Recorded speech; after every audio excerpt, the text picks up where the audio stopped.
أعوذ بالله من الشيطان الرجيم. إني أريد أن تبوء بإثمي وإثمك فتكون من أصحاب النار وذلك جزاء الظالمين.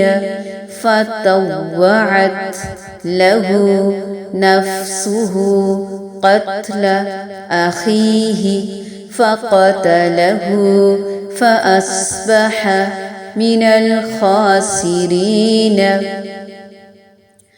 إني أريد أن تبوء بإثمي وإثمك فتكون من أصحاب النار وذلك جزاء الظالمين. فطوعت له نفسه قتل أخيه فقتله فأصبح من الخاسرين. انی بے شک میں اریدو میں چاہتا ہوں ان کے تبو تو پلٹے بِاسْمِی ساتھ میرے گناہ و اسمی کا اور اپنے گناہ کے فتکون پھر تو ہو جائے من اصحاب النار ساتھیوں میں سے آگ کے وذالک اور یہ جزاء بدلہ ہے الظالمین ظالموں کا. فطوعت تو آسان کر دیا لہو اس کے لیے نفسہ اس کے نفس نے قتل کرنا اخیہ اپنے بھائی کا فقتلہ تو اس نے قتل کر دیا اسے فاصبح پس وہ ہو گیا من الخاسرین خسارہ پانے والوں میں سے. میں تو چاہتا ہوں کہ تو میرا گناہ اور اپنے گناہ اپنے سر پر رکھ لے اور دوزخیوں میں شامل ہو جائے. ظالموں کا یہی بدلہ ہے. پس اسے اس کے نفس نے اپنے بھائی کے قتل پر آمادہ کر دیا اور اس نے اسے قتل کر ڈالا جس سے نقصان پانے والوں میں سے ہو گیا. میرے گناہ کا مطلب قتل کا وہ گناہ ہے جو مجھے اس وقت ہوتا ہے جب میں تجھے قتل کرتا، جیسا کہ حدیث میں آتا ہے کہ قاتل اور مقتول دونوں جہنم میں جائیں گے. صحابہ کرام رضی اللہ تعالی عنہم نے پوچھا قاتل کا جہنم میں جانا تو سمجھ میں آتا ہے، مقتول جہنم میں کیوں کر جائے گا؟ آپ صلی اللہ علیہ وآلہ وسلم نے فرمایا اس لیے کہ وہ بھی اپنے ساتھی کو قتل کرنے کا حریص تھا. دونوں ہی کوشاں تھے. یہ اور بات کہ کس کا وار چل گیا اور کس کا خطا ہو گیا. حدیث مبارکہ صلی اللہ علیہ وآلہ وسلم میں آتا ہے جو قتل بھی ظلمن ہوتا ہے، یعنی قتل جو بھی ہوتا ہے وہ بہت بڑا ظلم ہے. قاتل کے ساتھ اس کے خون ناحق کا بوجھ آدم کے اس پہلے بیٹے پر بھی آتا ہے، کیونکہ یہ وہ پہلا شخص ہے جس نے قتل کا کام کیا. جو بھی جس برائی کو رائج کرے گا، اس برائی کی طرف ابھارے گا، اس کا گناہ اسے ملتا ہی رہے گا. امام ابن کثیر فرماتے ہیں کہ ظاہر بات یہ معلوم ہوتی ہے کہ قابیل کو حابیل کے قتل ناحق کی سزا دنیا میں ہی فوری طور پر دے دی گئی تھی. حدیث میں آتا ہے نبی کریم صلی اللہ علیہ وآلہ وسلم نے فرمایا ظلم اور زیادتی اور قطع رحمی یہ دونوں گناہ اس بات کے زیادہ لائق ہیں کہ اللہ تعالیٰ ان کے مرتکبین ارتکاب کرنے والے کو دنیا میں ہی جلد سزا دے دے.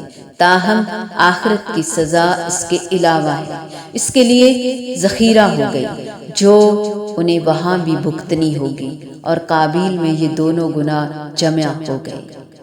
انا للہ و انا الیہ راجعون.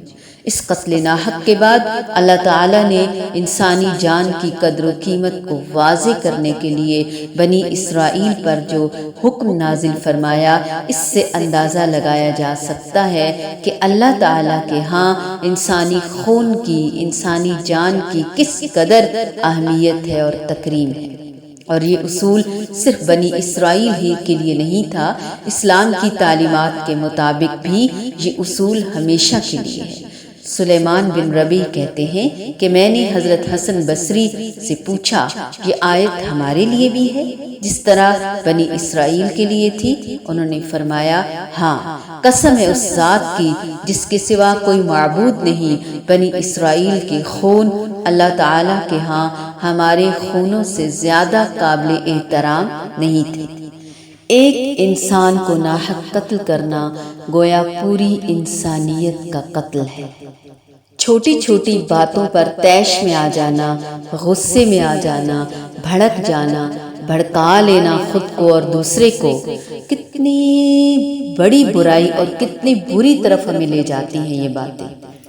سیلف کنٹرول کتنا ضروری ہے، تحمل کتنا ضروری ہے، تقوی کو حصول کتنا ضروری ہے۔ تقوی نہ ہوا، ہر نیکی قبولی نہیں ہوگی، خلوصی نہیں آئے گا، نیت خالصی نہیں ہوگی، اور پھر ہم پھسلتے چلے جائیں گے، گرتے چلے جائیں گے، دھستے چلے جائیں گے گناہوں میں۔ چھوٹے چھوٹے گناہ بڑے گناہ کی طرف آمادہ کر دیتے ہیں، ابھار دیتے ہیں، آسان کر دیتے ہیں۔ یہاں اب دو بھائیوں کے دو کریکٹرز ہمارے سامنے ہیں۔ ایک ہے کہ وہ دوسرے کو بھی گناہ کی طرف آمادہ کر رہا ہے، دوسرا ہے خود بھی ڈر رہا ہے اور اس کو بھی ڈرا رہا ہے، اللہ کا خوف دلا رہا ہے، باز کرا رہا ہے۔ وہ نہیں بھی رکا تو اس نے کم از کم خود کو تو روک لیا نا۔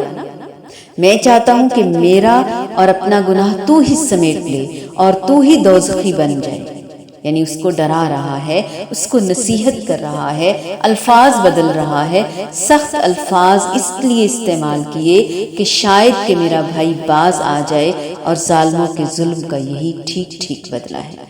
آخر کار اس کے نفس نے اپنے بھائی کا قتل اس کے لیے آسان کر دیا۔ ہم نے اپنے عمل کا جائزہ لینا ہے۔ جب گناہ کر بیٹھتے ہیں ہم اور ہمارے نفس پر بھاری نہیں ہوتا، آسان ہو جاتا ہے، پھر سراسر نقصان اٹھانے والوں میں ہمارا شمار ہو جاتا ہے، کیونکہ حرمتوں کی پاسداری نہیں کی۔ اللہ تعالیٰ نے انسانی جان کا ہمیں احترام سکھایا تھا، اس کو قتل کرنا حرام قرار دیا، لیکن اس نے جذبات سے مغلوب ہو کر، غصے میں آ کر یہ انتہائی قدم اٹھا لیا۔ حسد میں جلنے لگا، اپنے ہی پیارے بھائی کو ختم کر دیا۔ یہ حسد اتنی برائی ہے، اتنی بری بلا ہے کہ جس سے انسان اللہ تعالیٰ کے حکم کی بھی نافرمانی کرتا ہے اور بندوں پر بھی زیادتی کر جاتا ہے۔ پھر ہوتا کیا ہے، خواہ کوئی پیغمبر کی اولاد ہی کیوں نہ ہو، اللہ تعالیٰ کا فیصلہ اس کے لیے عدل و انصاف پر مبنی ہوتا ہے۔ فَأَصْبَحَ مِنَ الْخَاسِرِينَ، آدم کا بیٹا ہونے کے باوجود، نبی کا بیٹا ہونے کی وجہ سے اس کے ساتھ کوئی رعایت نہیں برتی گئی، وہ اپنے انجام کو جا پہنچا، بدترین انجام۔ برے کام کا ہمیشہ برا ہی انجام ہوگا، لہذا عقل، ایمان اور تقوی کا تقاضا ہے۔ برائی سے خود بھی بچیں، دوسروں کو بھی بچائیں، خود بھی نیکی کی طرف راغب ہوں، دوسروں کی بھی رغبت دلائیں، اور بھڑکے نہیں، بھڑکائیں نہیں، اپنی سیلف کنٹرول اپنے پاس رکھیں، نہ کہ اپنی چابی دوسروں کے ہاتھوں میں دے دیں اور وہ ہمیں تگنی کا ناچ نچا دیں، اور وہ ہمیں ابھارتے رہیں، بھڑکاتے رہیں، اور پھر ہمارا تماشا دیکھتے رہیں۔ اللہ تعالی ہماری حفاظت فرمائے اور ہمیں تمام صغیرہ اور کبیرہ گناہوں سے محفوظ فرما لے، آمین۔ انی اريد ان تبوء باسمي واسمك فتكون من أصحاب النار وذلك جزاء الظالمين فطوعت له نفسه قتل أخيه فقتله فأصبح من الخاسرين.